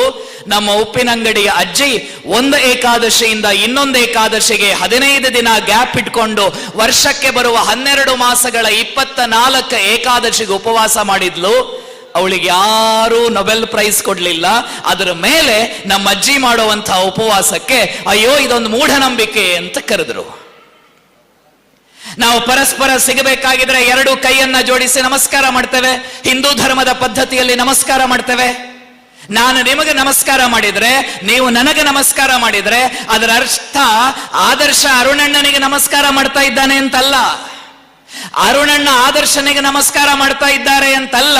ಅದರ ಅರ್ಥ ಆದರ್ಶ ಅವನ ಒಳಗಡೆ ಇರುವ ಭಗವಂತ, ಆದರ್ಶನ ಒಳಗಡೆ ಇರುವಂತಹ ಭಗವಂತ ಅರುಣಣ್ಣನ ಒಳಗಡೆ ಇರುವಂತಹ ಭಗವಂತನಿಗೆ ನಮಸ್ಕಾರ ಮಾಡ್ತಾ ಇದ್ದಾನೆ. ನಾನು ಅವರಿಗೆ ಮಾಡುವಂತಹ ನಮಸ್ಕಾರ ಅಲ್ಲ. ನನ್ನ ಒಳಗಡೆ ಇರುವಂತಹ ಒಳ್ಳೆಯತನ ಅವರ ಒಳಗಡೆ ಇರುವಂತಹ ಒಳ್ಳೆಯತನಕ್ಕೆ ನಮಸ್ಕಾರ ಮಾಡ್ತಾ ಇದೆ. ನನ್ನ ಒಳಗಡೆ ಇರುವಂತಹ ಪ್ರೀತಿ ವಿಶ್ವಾಸ ನಿಮ್ಮ ಒಳಗಡೆ ಇರುವಂತಹ ಪ್ರೀತಿ ವಿಶ್ವಾಸಕ್ಕೆ ನಮಸ್ಕಾರ ಮಾಡ್ತಾ ಇದೆ. ಹಾಗಾಗಿ ಕೈ ಜೋಡಿಸಿ ನಮಸ್ಕಾರ ಮಾಡಬೇಕು ಅಂತ ಮನೆಯಲ್ಲಿ ಯಾರಾದ್ರೂ ಹೇಳಿಕೊಟ್ರೆ ಹಾಯ್ ಬಾಯ್ ಹಲೋ ಬ್ರೋ, ಇದರಲ್ಲಿ ಬಿದ್ದು ಹೋಗುವಂತಹ ಮಕ್ಕಳಿಗೆ ಅದು ಅರ್ಥ ಆಗ್ತಾ ಇರಲಿಲ್ಲ. ಒಂದು ಕೋವಿಡ್ ಬಂತು ನೋಡಿ, ಹಾಯ್ ಬಾಯ್ ಶೇಕ್ ಹ್ಯಾಂಡ್ ಮಾಡಿ ಹಗ್ ಮಾಡ್ತಾ ಇದ್ದಂತಹ ವಿದೇಶಿಯರು ಕೂಡ ಪತರಗುಟ್ಟಿ ಹೆದರು ಹೋಗಿದೆ. 3 ಫೀಟ್ ದೂರ ನಿಂತು ನಮಸ್ತೆ ಮಾಡುವಂತಹ ಪರಿಸ್ಥಿತಿಗೆ ಒಂದು ಕೋವಿಡ್ ತಂದು ನಿಲ್ಲಿಸಿತು. ಭಾರತೀಯ ನಮಸ್ತೆ ವಿಶ್ವಕ್ಕೆ ಆದರ್ಶ ಆಯಿತು. ಉಪ್ಪಿನಂಗಡಿಯಲ್ಲಿ ಮನೆಯಲ್ಲಿ ಅಜ್ಜಿ ಏನಾದ್ರು, ಮಗ ಶಾಲೆಯಿಂದ ಬಂದದ್ದಷ್ಟೇ ಹೋಗಿ ಸ್ನಾನ ಮಾಡಿ ಬಾ ಆಮೇಲೆ ತಿಂಡಿ ತಿನ್ನು ಅಂದ್ರೆ ಈ ಅಜ್ಜಿನ ಒಂಜಿ ಮಡಿ ಅಂತ ಬೈತಾ ಇದ್ವಿ. ನಮ್ಮ ಅಜ್ಜಿಗೆ ನಾವು ಬೈತಾ ಇದ್ದೆವು, ಈ ಅಜ್ಜಿಯದ್ದೊಂದು ಮಡಿ, ಸ್ನಾನ ಮಾಡಿ ಬಂದು ತಿಂದ್ರೆ ಏನಾಗ್ತದೆ, ಹೇಗೆ ತಿಂದ್ರು ಹೋಗುದು ಹೊಟ್ಟೆಗಲ್ವಾ ಅಂತ ಹೇಳ್ತಾ ಇದ್ದೆವು. ಕೋವಿಡ್ ಸಂದರ್ಭದಲ್ಲಿ ವಿಶ್ವ ಹೇಳಿತು, ಹೊರಗಡೆಯಿಂದ ಬಂದ ತಕ್ಷಣ ಸ್ನಾನ ಮಾಡಿ ಶುಭ್ರ ವಸ್ತ್ರವನ್ನ ಧರಿಸಿ ಆಮೇಲೆ ತಿಂಡಿ ಕಾಫಿ ಟೀ. ಹಿಂದೂ ಧರ್ಮದ ಯೋಚನೆಗಳು ಸದಾಕಾಲ ವೈಜ್ಞಾನಿಕ, ಹಿಂದೂ ಧರ್ಮದ ಚಿಂತನೆಗಳು ಸದಾಕಾಲ ವೈಜ್ಞಾನಿಕ. ಈ ಜಗತ್ತಿನಲ್ಲಿ ವಿಜ್ಞಾನದ ಮೂಸೆಯಿಂದ ಹೊರಬಂದಂತಹ ಯಾವುದಾದರೊಂದು ಧರ್ಮವಿದ್ದರೆ, ಮತವಲ್ಲ ಧರ್ಮವೊಂದಿದ್ದರೆ ಅದು ನಮ್ಮ ಹಿಂದೂ ಧರ್ಮ ಮಾತ್ರ. ಅಂತಹ ಹಿಂದೂ ಧರ್ಮದಲ್ಲಿ ಹುಟ್ಟಿರುವಂತಹ ನಮ್ಮ ನಿಮ್ಮಗಳ ಒಂದಷ್ಟು ಜವಾಬ್ದಾರಿ ಇದೆ. ಈ ಹಿಂದೂ ಸಂಗಮದಲ್ಲಿ ಕೆಲವೊಂದಷ್ಟು ನಿರ್ಣಯಗಳನ್ನ, ಕೆಲವೊಂದಷ್ಟು ಯೋಚನೆಗಳನ್ನ ನಾವು ತಗೊಂಡು ವಾಪಸ್ ನಮ್ಮ ಮನೆಗಳಿಗೆ ಹೋಗಬಹುದಾ? ಒಂದು ಸತ್ಯನಾರಾಯಣ ಪೂಜೆ ಪಂಚಕಜ್ಜಾಯ ಪ್ರಸಾದದಲ್ಲಿ, ಸಪಾದ ಭಕ್ಷ್ಯದ ಪ್ರಸಾದದಲ್ಲಿ, ಆಮೇಲೆ ಪಾಯಸದ ಊಟದಲ್ಲಿ ಮುಕ್ತಾಯ ಆಗುವಂಥದ್ದಲ್ಲ. ಇವತ್ತಿನ ಸಾರ್ವಜನಿಕ ಸತ್ಯನಾರಾಯಣ ಪೂಜೆ ನಮ್ಮ ಮನೆಯಲ್ಲಿ ಕೆಲವೊಂದಷ್ಟು ಬದಲಾವಣೆಗಳನ್ನ, ನಮ್ಮ ಮನೆಯ ಮಕ್ಕಳಲ್ಲಿ ಕೆಲವೊಂದಷ್ಟು ಬದಲಾವಣೆಗಳನ್ನ ತರುವುದಕ್ಕೆ ಸಾಧ್ಯ ಆಗುತ್ತಾ? ನಾವು ಕೆಲವೊಂದು ಕಡೆ ಕೇಳ್ತೇವೆ, ನಮ್ಮ ಮಕ್ಕಳನ್ನ ಶಾಲೆಗಳಿಗೆ ಕಳಿಸ್ತೇವೆ. ಶಾಲೆಗಳಿಗೆ ಹೋಗಬೇಕಾಗಿದ್ರೆ ಬೆಂಗಳೂರಲ್ಲಿ, ನಮ್ಮ ಪಕ್ಕದ ಮನೆಯವರು ಬೆಂಗಳೂರಲ್ಲಿ ಇದ್ದಾರೆ, ಅವರ ಮಗಳನ್ನ ಶಾಲೆಗೆ ಕಳಿಸ್ತಾರೆ. ಶಾಲೆಗೆ ಹೋಗ್ಬೇಕಾಗಿದ್ರೆ ಹಣೆ ಕುಂಕುಮ ಇಲ್ಲ, ಶಾಲೆಗೆ ಹೋಗ್ಬೇಕಾಗಿದ್ರೆ ಕೈಗಳಿಗೆ ಬಳೆ ಇಲ್ಲ, ಶಾಲೆಗೆ ಹೋಗುವಾಗ ಹಣೆಯ ಮುಡಿಯ ತುಂಬ ಹೂ ಇಲ್ಲ, ಶಾಲೆಗೆ ಹೋಗ್ಬೇಕಾಗಿದ್ರೆ ಗೆಜ್ಜೆ ಇಲ್ಲ. ಇದೆಲ್ಲ ಹಾಕಿ ಬಂದ್ರೆ ಶಾಲೆಯ ಒಳಗಡೆ ಪ್ರವೇಶಕ್ಕೆ ಅವಕಾಶ ಇಲ್ಲ. ಭಾರತ ದೇಶದಲ್ಲಿ ನಮ್ಮ ಬೆಂಗಳೂರಲ್ಲಿ, ಭಾರತ ದೇಶದಲ್ಲಿ ನೀವು ಲೆಕ್ಕ ಹಾಕಿದ್ರೆ ಇಲ್ಲೂ ಅನೇಕ ಶಿಕ್ಷಣ ಸಂಸ್ಥೆಗಳಲ್ಲಿ ಇರಬಹುದು. ಸ್ವಿಟ್ಜರ್ಲ್ಯಾಂಡ್ ಅಲ್ಲಿ ಒಂದು ಶಾಲೆ, ಆ ಶಾಲೆಯ ವಾರ್ಷಿಕೋತ್ಸವ ಸಮಾರಂಭ, ಆನ್ಯುವಲ್ ಡೇ ಸೆಲೆಬ್ರೇಷನ್. ಆ ವಾರ್ಷಿಕೋತ್ಸವ ಸಮಾರಂಭಕ್ಕೆ ನಮ್ಮ ಮಕ್ಕಳು ನಮ್ಮ ಕಾಲೇಜ್ ಡೇಗಳಲ್ಲಿ, ಶಾಲಾ ವಾರ್ಷಿಕೋತ್ಸವಗಳಲ್ಲಿ ಕಾರ್ಯಕ್ರಮ ಮಾಡ್ತಾರೆ, ಡ್ಯಾನ್ಸ್ ಮಾಡ್ತಾರೆ. ಜಿಂಕಲಕ ಜಿಂಕಲಕ ಪುಷ್ಪ ರಾರ ಡ್ಯಾನ್ಸ್ ಮಾಡಿ ನಮ್ಮ ಮಕ್ಕಳು ಸಂಭ್ರಮ ಪಡ್ತಾರೆ.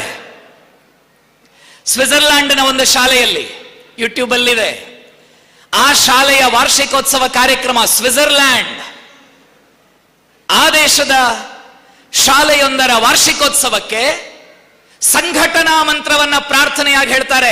ಸಂಘಚ್ಛದ್ವಂ ಸಂವದದ್ವಂ ಸಂವೋ ಮನಾಂಸಿ ಜಾನತಾಂ. ಸಂಘಟನಾ ಮಂತ್ರ ಎಲ್ಲಿಯ ಭಾರತದ ಪ್ರಾಚೀನ ಋಷಿ ಪರಂಪರೆಯ ಸಂಘಟನಾ ಮಂತ್ರ, ಎಲ್ಲಿಯ ಸ್ವಿಟ್ಜರ್ಲ್ಯಾಂಡ್. ಜಪಾನ್ ದೇಶದ ಜನ ಪ್ರತಿಯೊಂದು ಕರ್ತವ್ಯವನ್ನ ಮಾಡುವಾಗ ಅವರು ನಂಬುವ ಭಗವಂತನಿಗೆ ಸಮರ್ಪಣೆ ಮಾಡ್ತಾರೆ. ಅವರು ನಂಬುವಂತಹ ಭಗವಂತನಿಗೆ ಸಮರ್ಪಣೆ ಮಾಡ್ತಾರೆ. ಅದರ ರಿಸಲ್ಟ್ ಏನಾಗ್ತದೆ ಅಂತ ಯೋಚನೆ ಮಾಡೋದಿಲ್ಲ. ಹಾಗಾಗಿ ಜಪಾನ್ ಇವತ್ತು ಔದ್ಯಮಿಕ ಕ್ಷೇತ್ರದಲ್ಲಿ ನಂಬರ್ 1 ಇದೆ. ಜಪಾನ್ ಪ್ರಧಾನಮಂತ್ರಿಗಳು ಭಾರತಕ್ಕೆ ಬಂದಿದ್ದಾಗ ನಮ್ಮ ಪ್ರಧಾನಮಂತ್ರಿಗಳು ಅವರನ್ನ ವಾರಾಣಸಿಯಲ್ಲಿ ನಡೆಯುವಂತಹ ಸ್ವರ್ಣ ಗಂಗಾರತಿ ಕಾರ್ಯಕ್ರಮಕ್ಕೆ ಕರ್ಕೊಂಡು ಹೋಗ್ತಾರೆ. ಅಲ್ಲಿ ಭಗವದ್ಗೀತೆಯ ಕೃತಿಯನ್ನ ಕೊಡ್ತಾರೆ. ಶಿಂಬೋ ಅವರ ಮಾತುಗಳನ್ನ ಗಮನ ಇಟ್ಟು ಕೇಳಿ. ಭಗವದ್ಗೀತೆ ನಮಗೆ ಬರೀ ಪುಸ್ತಕ ಅಲ್ಲ, ಗೀತೆಯಲ್ಲಿರುವಂತಹ ಕರ್ಮಣ್ಯೇವ ಅಧಿಕಾರಸ್ಥೆ ಮಾ ಫಲೇಶು ಕದಾಚನ. ನಾವು ಜಪಾನ್ ನಲ್ಲಿ 24x7 ಫಾಲೋ ಮಾಡ್ತೇವೆ. ಹಿಂದೂ ಧರ್ಮದ ಸರ್ವಶ್ರೇಷ್ಠ ಗ್ರಂಥ ಜಪಾನ್ಗೆ ಪ್ರೇರಣೆಯಾಯಿತು. ಆಲ್ಬರ್ಟ್ ಐನ್ಸ್ಟೈನ್ ಅಂತ ಒಬ್ಬ ವಿದೇಶಿ ವಿಜ್ಞಾನಿ, ಭೌತಶಾಸ್ತ್ರದ ಸುಪ್ರೀಂ ಹಿಮಾಲಯ. ಆಲ್ಬರ್ಟ್ ಐನ್ಸ್ಟೈನ್ ಇಲ್ಲದೆ ಫಿಸಿಕ್ಸ್ ಒಂದು ಹೆಜ್ಜೆ ಮುಂದೆ ಹೋಗುದಿಲ್ಲ. ಆ ಆಲ್ಬರ್ಟ್ ಐನ್ಸ್ಟೈನ್ ಅವರಿಗೆ ನೊಬೆಲ್ ಪ್ರೈಸ್ ಬಂತು. ಥಿಯರಿ ಆಫ್ ರಿಲೇಟಿವಿಟಿ E=mc² ಸೂತ್ರಕ್ಕೆ ನೊಬೆಲ್ ಬಹುಮಾನ ಬಂತು. ಅವರಿಗೆ ನೊಬೆಲ್ ಬಹುಮಾನ ಬಂದಾಗ ಒಬ್ಬರು ಪ್ರಶ್ನೆ ಮಾಡಿ ಕೇಳ್ತಾರೆ, mister Albert Einstein, what is the secret of your energy? ನಮ್ಮ ಮನೆಯ ಮಗುವಿಗೆ ಹೇಳಿದರೆ ಕಾಯಿನ್ ಹಾರಿಸುವುದಕ್ಕೆ ಬೂಮ್ರಾ ಬೂಸ್ಟ್ ಕುಡಿಸಿದರು, ಹಾಗಾಗಿ Boost is the secret of my energy ಅಂತ ನಾವು ಉತ್ತರ ಕೊಡ್ತೇವೆ. ಆಲ್ಬರ್ಟ್ ಐನ್ಸ್ಟೈನ್ 100 ವರ್ಷಗಳ ಹಿಂದೆ ನೊಬೆಲ್ ಬಂದಾಗ ಕೊಟ್ಟ ಉತ್ತರ. ಆಲ್ಬರ್ಟ್ ಐನ್ಸ್ಟೈನ್ ಅವರ ಮಾತಿದು. ಪ್ರೈಡ್ ಆಫ್ ಇಂಡಿಯಾ ಪುಸ್ತಕದಲ್ಲಿ ದಾಖಲಾಗಿರುವಂತಹ ಮಾತು. ನನ್ನ ನೊಬೆಲ್ ಪ್ರೈಸ್ ಹಿಂದೆ, ನನ್ನ ಎಲ್ಲ ವೈಜ್ಞಾನಿಕ ಆವಿಷ್ಕಾರಗಳ ಹಿಂದೆ, ನನ್ನ ಎಲ್ಲ ವೈಜ್ಞಾನಿಕ ಯೋಚನೆಗಳ ಹಿಂದೆ ಇರುವಂಥದ್ದು ಒಂದೇ ಒಂದು ಶಕ್ತಿ. ಈ ನೊಬೆಲ್ ಬಹುಮಾನದ ಗೌರವ ಸಿಗಬೇಕಾಗಿರುವಂಥದ್ದು ಆಲ್ಬರ್ಟ್ ಐನ್ಸ್ಟೈನ್ಗಲ್ಲ, ಆಲ್ಬರ್ಟ್ ಐನ್ಸ್ಟೈನ್ಗೆ ವಿಜ್ಞಾನದ ಸ್ಫೂರ್ತಿಯನ್ನ ತುಂಬಿದ ಭಾರತದ ಭಗವದ್ಗೀತೆಗೆ ಈ ಗೌರವವನ್ನ ಸಲ್ಲಿಸಿ ಅಂತ ಆಲ್ಬರ್ಟ್ ಐನ್ಸ್ಟೈನ್ ಉಲ್ಲೇಖ ಮಾಡ್ತಾರೆ. ನಮ್ಮ ಮನೆಯಲ್ಲಿ ಮಕ್ಕಳಿಗೆ ಬೆಳಗ್ಗೆ ಎದ್ರೆ ಮೊಬೈಲು, ಸಂಜೆ ಶಾಲೆಯಿಂದ ಬಂದ ಮೇಲೆ ರಿಮೋಟು. ಬೆಳಗ್ಗೆ ಎಡಕೈಗೆ ಮೊಬೈಲು ಅಥವಾ ಬಲಕೈಗೆ ಮೊಬೈಲು, ಎಡಕೈಗೆ ರಿಮೋಟ್ ಅನ್ನ ಕೊಟ್ಟು ನಮ್ಮ ಮಕ್ಕಳನ್ನ ಯಾವುದೋ ಒಂದು ಚಾನೆಲ್ನ ದಾಸರನ್ನಾಗಿ ಮಾಡ್ತೇವೆ.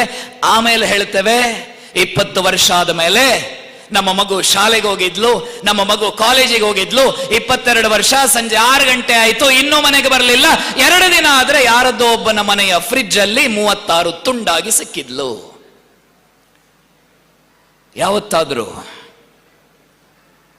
ಒಂದು ದಿನ ಆದರೂ ನಮ್ಮ ಮನೆ ಹೆಣ್ಣು ಮಗಳನ್ನ ಎದುರುಗಡೆ ಕುಳ್ಳಿರಿಸಿಕೊಂಡು, ನಿನ್ನ ಹಣೆ ಮೇಲೆ ನೀನು ಹಾಕುವಂತಹ ಕುಂಕುಮ ಸೀತಾಮಾತೆಯ ಪಾವಿತ್ರ್ಯತೆಯ ಸಂಕೇತ, ನಿನ್ನ ಹಣೆ ಮೇಲೆ ಹಾಕಿರುವಂತಹ ಕುಂಕುಮ ಝಾನ್ಸಿ ರಾಣಿ ಲಕ್ಷ್ಮೀಬಾಯಿಯ ಸಾಹಸದ ಸಂಕೇತ, ನಿನ್ನ ಹಣೆ ಮೇಲೆ ರಾರಾಜಿಸ್ತಾ ಇರುವಂತಹ ಕುಂಕುಮ ವೀರಾಂಗನಾ ಝಲ್ಕಾರಿ ಬಾಯಿಯ ಶೌರ್ಯದ ಸಂಕೇತ, ನಿನ್ನ ಹಣೆ ಮೇಲೆ ರಾರಾಜಿಸ್ತಾ ಇರುವಂತಹ ಕುಂಕುಮ ಕಿತ್ತೂರು ರಾಣಿ ಚೆನ್ನಮ್ಮನ ತ್ಯಾಗದ ಸಂಕೇತ ಅಂತ ಪ್ರಶ್ನೆ ಮಾಡಿ ಅವರಿಗೆ ಉತ್ತರ ಕೊಟ್ಟಿದ್ದೀವ? ಯಾವತ್ತಾದ್ರೂ ಒಂದು ದಿನ ಮಗಳನ್ನ ಎದುರುಗಡೆ ಕುಳ್ಳಿರಿಸಿಕೊಂಡು, ನೋಡಮ್ಮ, ನಿನ್ನದು ಗಾರ್ಗಿಯ ಪರಂಪರೆ, ನಿನ್ನದು ಮೈತ್ರೇಯಿಯ ಪರಂಪರೆ, ಶಂಕರಾಚಾರ್ಯರು ಮಂಡನ ಮಿಶ್ರರು ಅನ್ನುವ ತತ್ವಶಾಸ್ತ್ರದ ಹಿಮಾಲಯಗಳೆರಡು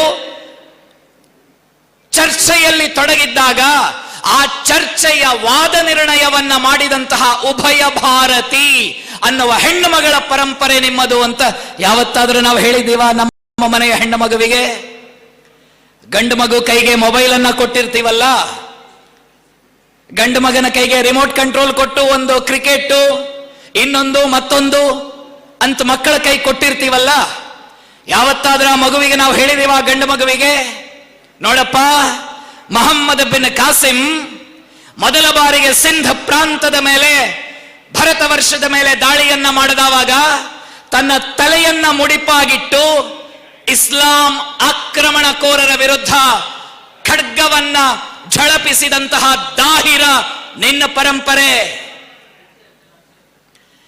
ಘಜನಿ ಘೋರಿಗಳು ದೇಶದ ಮೇಲೆ ಆಕ್ರಮಣವನ್ನ ಮಾಡಿದಾಗ ಅದರ ವಿರುದ್ಧ ಹೋರಾಟವನ್ನ ಮಾಡಿದಂತಹ ವೀರ ಹಿಂದೂ ದೊರೆ ಪೃಥ್ವಿರಾಜ್ ಚೌಹಾಣ್, ನೀನು ಆ ವಾರಸುದಾರ, ಆ ಪರಂಪರೆಯ ವಾರಸುದಾರ.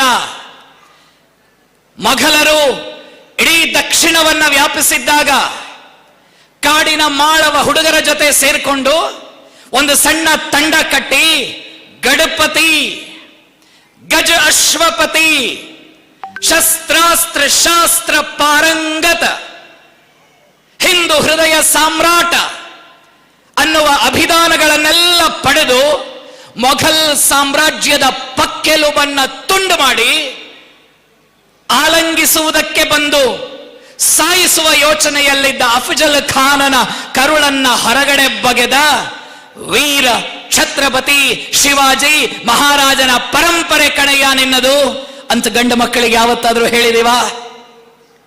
20 ವರ್ಷ 22 ವರ್ಷ ಆಯ್ತು, ಇನ್ಸ್ಟಾಗ್ರಾಮ್ ಅಲ್ಲಿ ಚಾಟಿಂಗ್ ಮಾಡಿ, ವಾಟ್ಸ್ಆಪ್ ಅಲ್ಲಿ ಚಾಟಿಂಗ್ ಮಾಡಿ, ಮೆಸೆಂಜರ್ ಅಲ್ಲಿ how are you, who are you ಅಂತ ಲೈಕ್ಗಳನ್ನ, ಹಾರ್ಟ್ ಸಿಂಬಲ್ಗಳನ್ನ ಪ್ರೆಸ್ ಮಾಡಿ ಕಳಿಸ್ಕೊಡುವಂತಹ ಮಗನಿಗೆ 22 ವರ್ಷಕ್ಕೆ ನೀನು ವಾಟ್ಸ್ಆಪ್ ಅಲ್ಲಿ ಇದ್ದಿ, 22.5 ವರ್ಷ ವಯಸ್ಸಿಗೆ ಮೇರ ರಂಗದೆ ಬಸಂತಿ ಚೋಲ,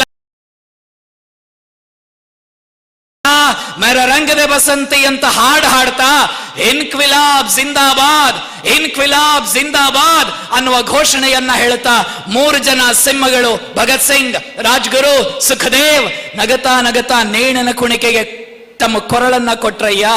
ಅವರು ಪರಂಪರೆ ನಿನ್ನದು ಅಂತ ಮಗುವಿಗೆ ಹೇಳೋದು ಯಾವಾಗ? ನಮ್ಮ ಮನೆ ಮಗುವಿಗೆ ಹೇಳೋದು ಯಾವಾಗ?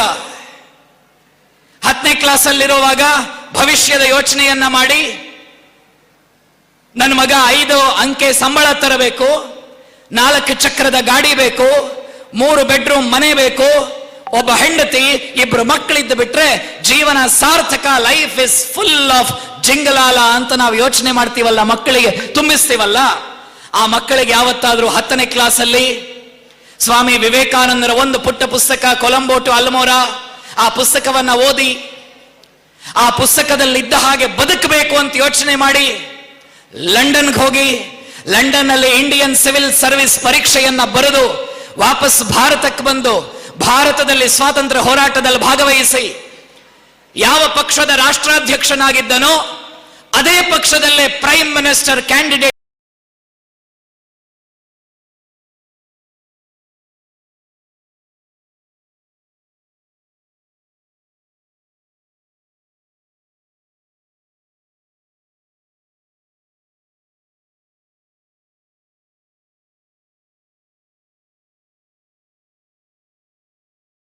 ಕಾಂಪಿಟೇಷನ್ ನಡೆದು ಈತನಲ್ಲಿ ಮಕ್ಕಳಿಗೆ ಆದರ್ಶವನ್ನ ತುಂಬುವಂತಹ ಒಂದು ಕೆಲಸವನ್ನ ನಾವುಗಳೆಲ್ಲರೂ ಕೂಡ ನಮ್ಮ ಮನೆಗಳಲ್ಲಿ ಮಾಡಬೇಕಾಗಿದೆ. ಜಗತ್ತು ಭಾರತದ ಕಡೆಗೆ ನೋಡುವಂತಹ ಈ ಸಂದರ್ಭದಲ್ಲಿ ವಿಶ್ವಕ್ಕೆ ಸನಾತನ ಧರ್ಮದ ಚಿಂತನೆಗಳ ಆದರ್ಶವಾಗ್ತಾ ಇರುವಂತಹ ಈ ಕಾಲಘಟ್ಟದಲ್ಲಿ ಮಕ್ಕಳಲ್ಲಿ ದೇಶಭಕ್ತಿಯ ಭಾವನೆಯನ್ನ ಬಿಂಬಿಸುವಂತಹ ಕೆಲಸವನ್ನ ನಾವು ಮಾಡೋಣ. ಯಾವ ಹಿಂದೂ ಸಂಗಮ ಸ್ಥಳವಾದ ಉಪ್ಪಿನಂಗಡಿಯಲ್ಲಿ ಇವತ್ತು ನಡೀತಾ ಇದೆ, ಈ ಹಿಂದೂ ಸಂಗಮ ನಮ್ಮೆಲ್ಲರನ್ನ ರಾಷ್ಟ್ರದ ಜೊತೆಗೆ ಸಮಾಗಮ ಮಾಡೋದಕ್ಕೆ, ರಾಷ್ಟ್ರೀಯ ಚಿಂತನೆಗಳ ಜೊತೆಗೆ ಒಂದುಗೂಡಿಸೋದಕ್ಕೆ ಮುಂದಿನ ದಿವಸಗಳಲ್ಲಿ ನಿರಂತರವಾಗಿರುವಂತಹ ಪ್ರೇರಣೆಯನ್ನ ಕೊಡುವ ಹಾಗಾಗ್ಲಿ. ಆ ಪ್ರೇರಣೆಯ ಮೂಲಕ ಒಂದು ಸಮರ್ಥವಾಗಿರುವಂತಹ ದೇಶವನ್ನ, ಸಮರ್ಥವಾಗಿರುವಂತಹ ನಾಡನ್ನ ಕಟ್ಟುವಂತಹ ಚಿಂತನೆಗಳು ನಮ್ಮ ಎದುರುಗಡೆ ಇರಲಿ. ಹಿಂದೂ ಸಮಾಜದ ಮಾತಿವತ್ತು ಜಗತ್ನಲ್ಲಿ ನಡೀತದೆ. ಹಿಂದೂ ಸಮಾಜ ಮಾತಾಡಿದ್ದಕ್ಕಾಗಿ, ಹಿಂದೂ ಸಮಾಜ ತನ್ನ ಗುಬ್ಬಚ್ಚಿಯ ಧ್ವನಿಯನ್ನ ವಿಸ್ತರಿಸಿದ ಕಾರಣದಿಂದಲಾಗಿ 500 ವರ್ಷಗಳ ನಂತರ ಅಯೋಧ್ಯೆಯಲ್ಲಿ ರಾಮ ಮಂದಿರ ಲೋಕಾರ್ಪಣೆಗೊಳ್ಳುವುದಕ್ಕೆ ಸಿದ್ಧವಾಗಿದೆ.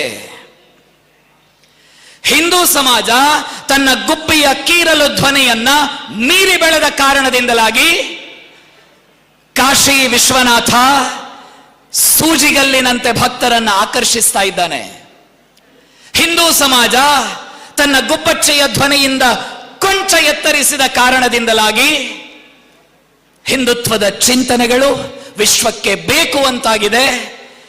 ನೂರಾರು ವರ್ಷಗಳಿಂದ ಉಗ್ರರ ಕಾಟವನ್ನ ಎದುರಿಸ್ತಾ ಇದ್ದಂತಹ ಕಾಶ್ಮೀರದಲ್ಲಿ ಶೃಂಗೇರಿ ಜಗದ್ಗುರುಗಳು ಹೋಗಿ ಶಾರದಾ ಪೀಠದಲ್ಲಿ ಶಾರದೆಯನ್ನ ಪ್ರತಿಷ್ಠಾಪನೆ ಮಾಡೋದಕ್ಕೆ ಸಾಧ್ಯ ಆಗಿದೆ. ಕಾರಣ ಹಿಂದುವಿನ ಧ್ವನಿ ಕೊಂಚ ಎತ್ತರಿಸಿದ್ದು. ಎಷ್ಟು ಎತ್ತರಿಸಿದ? 0.001% ಧ್ವನಿಯನ್ನ ಎತ್ತರಿಸಿದ್ದರಿಂದ ರಾಮ ಮಂದಿರ ಆಯಿತು. ಕಾಶ್ಮೀರದಲ್ಲಿ ಶಾರದೆಯ ಪೀಠ ಪುನರ್ ಪ್ರತಿಷ್ಠೆಯಾಯಿತು. ಹಿಂದುವಿನ ಧ್ವನಿ ಕೊಂಚ ಜಾಸ್ತಿಯಾಗಿದ್ದರಿಂದ ವಿಶ್ವನಾಥ ಮತ್ತೆ ಕಾಶಿಯಲ್ಲಿ ನಗುವುದಕ್ಕೆ ಸಾಧ್ಯ ಆಯಿತು. ಉಜ್ಜಯಿನಿ ಮತ್ತೆ ಹೆಮ್ಮೆಯಿಂದ ತನ್ನ ಪ್ರಾಚೀನ ವೈಭವವನ್ನ ಮೆರೆದಾಡುವುದಕ್ಕೆ ಸಾಧ್ಯ ಆಯಿತು. ಹಿಂದುವಿನ ಧ್ವನಿ 0.0001 ಜಾಸ್ತಿಯಾಗಿದ್ದಕ್ಕೆ ಇಂಥ ಪರಿಸ್ಥಿತಿ ದೇಶದಲ್ಲಿದೆ ಅಂತಾದರೆ, ಹಿಂದೂ ತನ್ನ ಧ್ವನಿಯನ್ನ ಇನ್ನೂ ಕೊಂಚ ಜಾಸ್ತಿ ಮಾಡಿದರೆ ನಮ್ಮೆಲ್ಲರ ಕನಸಾಗಿರುವ ಹಿಂದೂ ರಾಷ್ಟ್ರ, ನಮ್ಮೆಲ್ಲರ ಕನಸಾಗಿರುವ ಅಖಂಡ ಭಾರತ, ನಮ್ಮೆಲ್ಲರ ಕನಸಾಗಿರುವ ಸಮಸ್ತ ಭೂಮಂಡಲವನ್ನ ಭಾರತ ಮಾತೆ ಆಳುವಂತಹ ಕನಸು ನನಸಾಗುವುದಕ್ಕೆ ಜಾಸ್ತಿ ಹೊತ್ತು ಬೇಕಾಗಿಲ್ಲ. ಆ ಸ್ವರ್ಣ ಸಂಧಿ ಕಾಲ ಅದನ್ನ ಸಾಕ್ಷಾತ್ಕರಿಸುವಂತಹ ಸಂಭ್ರಮ ನಮ್ಮೆಲ್ಲರಿಗೂ ಕೂಡ ಸಿಗುವ ಹಾಗಾಗಲಿ ಅನ್ನುವಂತಹ ಪ್ರಾರ್ಥನೆಯನ್ನ ಈ ಸಂದರ್ಭದಲ್ಲಿ ಸಲ್ಲಿಸ್ತಾ, ಪುತ್ತಿಲ ಪರಿವಾರದ ವಿಶಿಷ್ಟವಾಗಿರುವಂತಹ ಕಾರ್ಯಕ್ರಮ ಇದು.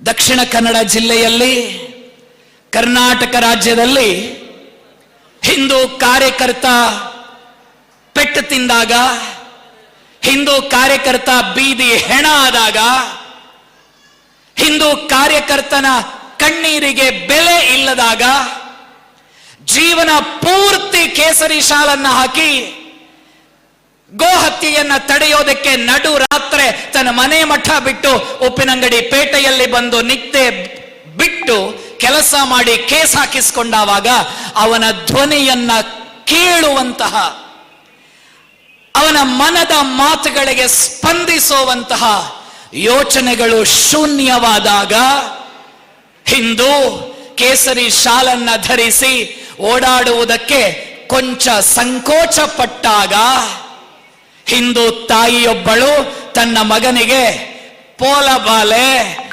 ದಾಲ ಮಂಡೆ ಬೆಚ್ಚ ಇಜ್ಜಿ ಅಂತ ಹೇಳುವುದಕ್ಕೆ ಹೆಣಗಾಡ್ತಾ ಇದ್ದಾಗ 24x7 ಮಧ್ಯರಾತ್ರಿ 12 ಗಂಟೆಯಿಂದ ಮಠ ಮಧ್ಯಾಹ್ನ 12 ಗಂಟೆಯವರೆಗೆ 24x7 ಕರಾವಳಿಯ ಯಾವುದೇ ಮೂಲೆಯ, ಪೂರ್ವ ಪಶ್ಚಿಮ ಉತ್ತರ ದಕ್ಷಿಣ ವಾಯುವ್ಯ ಆಗ್ನೇಯ ಈಶಾನ್ಯ ನೈಋತ್ಯ ಊರ್ಧ್ವ ಅಧೋ ದಶ ದಿಕ್ಕುಗಳಲ್ಲಿ ಯಾವ ದಿಕ್ಕುಗಳಲ್ಲಿಯೂ ಕೂಡ ಹಿಂದೂ ಕಾರ್ಯಕರ್ತನೊಬ್ಬನ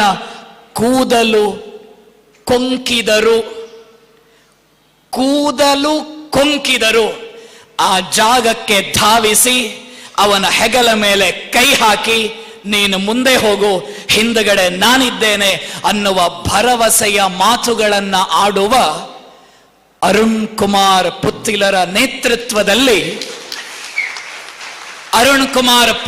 ನೇತೃತ್ವದಲ್ಲಿ ಹಿಂದೂ ಶೌರ್ಯ ವಿಜಯ ಯಾತ್ರೆ ಇವತ್ತು ಉಪ್ಪಿನಂಗಡಿಯಿಂದ ಹೊರಟಿದೆ. ಈ ವಿಜಯ ಯಾತ್ರೆಯ ಅಂತಿಮ ಗುರಿ ಹಿಂದೂ ರಾಷ್ಟ್ರದ ನಿರ್ಮಾಣ. ಈ ವಿಜಯ ಯಾತ್ರೆಯ ಅಂತಿಮ ಗುರಿ ಹಿಂದೂ ರಾಷ್ಟ್ರದ ನಿರ್ಮಾಣ. ಆ ಮಹೋನ್ನತ ರಾಷ್ಟ್ರದ ನಿರ್ಮಾಣದ ಧ್ಯೇಯವನ್ನ ಇಟ್ಟುಕೊಂಡು ಮುಂದಿನ ದಿವಸಗಳಲ್ಲಿ ನಾವೆಲ್ಲ ಕಾರ್ಯತತ್ಪರರಾಗೋಣ ಅನ್ನುವ ಆಶಯದೊಂದಿಗೆ ಒಂದು ಹೋಮ್ವರ್ಕ್ ಅನ್ನ ಪುತ್ತಿಲ ಪರಿವಾರದ ಉಪ್ಪಿನಂಗಡಿಯ ಸದಸ್ಯರಿಗೆ ಕೊಡುವುದಕ್ಕೆ ಇಷ್ಟಪಡ್ತಾ ಇದ್ದೇನೆ. ಇದು ಧಾರ್ಮಿಕ ಕಾರ್ಯಕ್ರಮ. ಹಾಗಿದ್ದರೂ ನಮ್ಮ ಮಕ್ಕಳನ್ನ ಜಾಗೃತಗೊಳಿಸದೇ ಇದ್ರೆ ಯಾವ ಧಾರ್ಮಿಕ ಕಾರ್ಯಕ್ರಮವೂ ಕೂಡ ಸಾರ್ಥಕವಾಗುವುದಕ್ಕೆ ಸಾಧ್ಯ ಇಲ್ಲ. ಆ ನಿಟ್ಟಿನಲ್ಲಿ ಪುತ್ತಿಲ ಪರಿವಾರ ಶಿಕ್ಷಣ ಮತ್ತು ಕ್ರೀಡೆ ಅನ್ನುವ ಒಂದು ಮುಖದಲ್ಲಿ ಯೋಚನೆಯನ್ನ ಮಾಡಿ ನಮ್ಮ ಪ್ರತಿಯೊಬ್ಬ ಕಾರ್ಯಕರ್ತನ ಮನೆಯಲ್ಲೂ ಕೂಡ ಒಂದು ಚಾರ್ಟ್ ರಾರಾಜಿಸಬೇಕು, ಒಂದು ಚಾರ್ಟ್ ರಾರಾಜಿಸಬೇಕು. ಒಂದು ಇಸ್ರೇಲ್ ದೇಶ, ಅದನ್ನ ಬಗ್ಗ ಬಡಿಯುವುದಕ್ಕೆ ಭಯೋತ್ಪಾದಕರು ಹೊಂಚ ಹಾಕುವಾಗ ಪ್ರತಿಯೊಬ್ಬ ವಿಶ್ವದ ಮೂಲೆ ಮೂಲೆಯಲ್ಲಿರುವ ಇಸ್ರೇಲ್ ಕೂಡ ಪ್ರಾಣ ಕೊಟ್ಟೇನೋ ಪುಟ್ಟದಾದ ಇಸ್ರೇಲ್ ಅನ್ನ ಬಿಟ್ಟುಕೊಡುವ ಪ್ರಶ್ನೆ ಇಲ್ಲ. ಬೆಂಜಮಿನ್ ನೇತನ್ಯಾಹುವಿನ ಮಗನೂ ಸೈನಿಕ, ಇಸ್ರೇಲಿನ ರೈತನ ಮಗನೂ ಸೈನಿಕ, ಪ್ರಧಾನಮಂತ್ರಿಯ ಮಗನೂ ಸೈನಿಕ, ರೈತನ ಮಗನೂ ಸೈನಿಕ. ಆ ಕಾರಣದಿಂದಲಾಗಿ ಇವತ್ತು ಇಸ್ರೇಲ್ ವಿಶ್ವದ ಅಚ್ಚರಿಯ ಭೂಮಿಯಾಗಿದೆ. ಅಂತಹ ಅಚ್ಚರಿಯ ತಾಣ ಭಾರತ ವರ್ಷದ ನಮ್ಮ ಮನೆಯ ತೊಟ್ಟಿಲಿನಲ್ಲೂ ಅಂಥ ತೇಜಸ್ವಿ ಓಜಸ್ವಿ ರಾಷ್ಟ್ರ ಪುರುಷರ ಜನಿಸಬೇಕು ಅಂತಂದ್ರೆ ಒಂದು ಹೋಮ್ವರ್ಕ್. ಮಕ್ಕಳಿಗೆ ABCD ಅನ್ನ ಶಾಲೆಯಲ್ಲಿ ಕಲಿಸ್ಕೊಡ್ತಾರೆ. A for apple, B for ball, C for cat, D for dog, Z for zebra. ನನ್ನ ಅಪ್ಪ ಓದುವಾಗ್ಲೂ ಅದೇ ಇತ್ತು, ನಾನು ಓದುವಾಗ್ಲೂ ಅದೇ ಇತ್ತು, ನಾನು ಪಾಠ ಮಾಡುವಾಗ್ಲೂ ಅದೇ ಇದೆ. ಇವತ್ತು ಮಕ್ಕಳ ಕೈಗೆ ಮೊಬೈಲ್ ಬಂತು. A for apple, A for Android, B for Bluetooth, C for chatting, D for download, E for email, F for Facebook, G for Google, H for HP laptop, I for Intel. ಮರುದಿನ ಇಲ್ಲದ ಬಾಲೆ mental. ಆ ಮಕ್ಕಳಿಗೆ ಒಂದು chart ಅನ್ನು ನಾವು ಕೊಡೋದಕ್ಕೆ ಸಾಧ್ಯವಾಗುತ್ತಾ? ಪುತ್ತಿಲ ಪರಿವಾರದ ಪ್ರತಿಯೊಬ್ಬ ಸದಸ್ಯನ ಮನೆಯಿಂದಲೂ ಈ ಅಶ್ವಮೇಧ ಯಾತ್ರೆ ಹೊರಡಲಿ. ಹೊಸ ABCD ತುಳುನಾಡಲ್ಲಿ ನಿರ್ಮಾಣವಾಗಲಿ. A ಫಾರ್ ಪೋರ್ಚುಗೀಸರ ವಿರುದ್ಧ ಹೋರಾಡಿ ತುಳುನಾಡಿನ ರಕ್ಷಣೆಗಾಗಿ ತನ್ನ ಪ್ರಾಣವನ್ನ ಪಣಕ್ಕಿಟ್ಟ ಉಳ್ಳಾಲದ ರಾಣಿ A for Abbakka. B for ಬ್ರಿಟಿಷರ ವಿರುದ್ಧ ಹೋರಾಡಿ 23 ವರ್ಷ ವಯಸ್ಸಿಗೆ ನೇಣಿನ ಕುಣಿಕೆಗೆ ಕೊರಳನ್ನ ಒಡ್ಡಿದ B for Bhagat Singh. C for ಕೊನೆಯ ಗುಂಡಿನ ಲೆಕ್ಕ ಹಿಡಿದು ಕೊನೆಯ ಗುಂಡನ್ನ ತನ್ನ ಹಣೆಗೆ ಹೊಡ್ಕೊಂಡು ಆಲ್ಫ್ರೆಡ್ ಪಾರ್ಕ್ ಅಲ್ಲಿ ಬದುಕನ್ನ ಮುಗಿಸಿದ C for Chandrashekhar Azad. D for Dadabhai Naoroji. E for Eknath Ranade. F for ಔರಂಗಜೇಬನ ಎದುರುಗಡೆ ನಿಂತ 9 ವರ್ಷದ ಪುಟ್ಟ ಹುಡುಗ. ಔರಂಗಜೇಬ ಪ್ರಾಣ ಬಿಟ್ಟೇನು, ಹಿಂದೂ ಧರ್ಮವನ್ನ ಬಿಡುವುದಕ್ಕೆ ಸಾಧ್ಯ ಇಲ್ಲ ಅಂತ ಜೀವಂತ ಸಮಾಧಿಯಾದ ಫತೇಹ ಸಿಂಹ. Z ಫಾರ್ ಅವನ ಸಹೋದರ ಗುರುಗೋವಿಂದ ಸಿಂಹರ ಮಗ ಜೊರಾವರ ಸಿಂಹ. ಅಬ್ಬಕ್ಕನಿಂದ ಜೊರಾವರ ಸಿಂಹನವರೆಗೆ ಒಂದು ABCDಯ ಮೂಲಕ ನಮ್ಮ ಮನೆಯ ಮಕ್ಕಳು ಸ್ವಾತಂತ್ರ್ಯವನ್ನ, ಗಣರಾಜ್ಯವನ್ನ, ಮಕ್ಕಳ ದಿನವನ್ನ, ದೀಪಾವಳಿಯನ್ನ ಆಚರಣೆ ಮಾಡ್ತಾರೆ ಅಂತಂದ್ರೆ ಅದುವೇ ಭವ್ಯ ಹಿಂದೂ ರಾಷ್ಟ್ರ ನಿರ್ಮಾಣದ ಮುನ್ಸೂಚನೆ. ಅದುವೇ ಸನಾತನ ಸಂಸ್ಕೃತಿಯ ವಿಶ್ವವ್ಯಾಪ್ತತೆಯ ಮುನ್ಸೂಚನೆ. ಧನ್ಯವಾದ, ನಮಸ್ಕಾರ. ಎರಡೂ ಕೈಗಳನ್ನ ಮೇಲಕ್ಕೆತ್ತಿ ಭಾರತ ಮಾತೆಗೆ ಜಯ ಜಯಕಾರವನ್ನ ಹಾಕೋಣ. ಭಾರತ ಮಾತಾ ಕಿ, ಸನಾತನ ಹಿಂದೂ ಧರ್ಮ ಕಿ, ಛತ್ರಪತಿ ಶಿವಾಜಿ ಮಹಾರಾಜ ಕಿ, ಭಾರತ ಮಾತಾ ಕಿ, ಅಯೋಧ್ಯಾಪತಿ ಶ್ರೀರಾಮಚಂದ್ರ ಭಗವಾನ್ ಕಿ. ಸಂಗಮ ಕ್ಷೇತ್ರ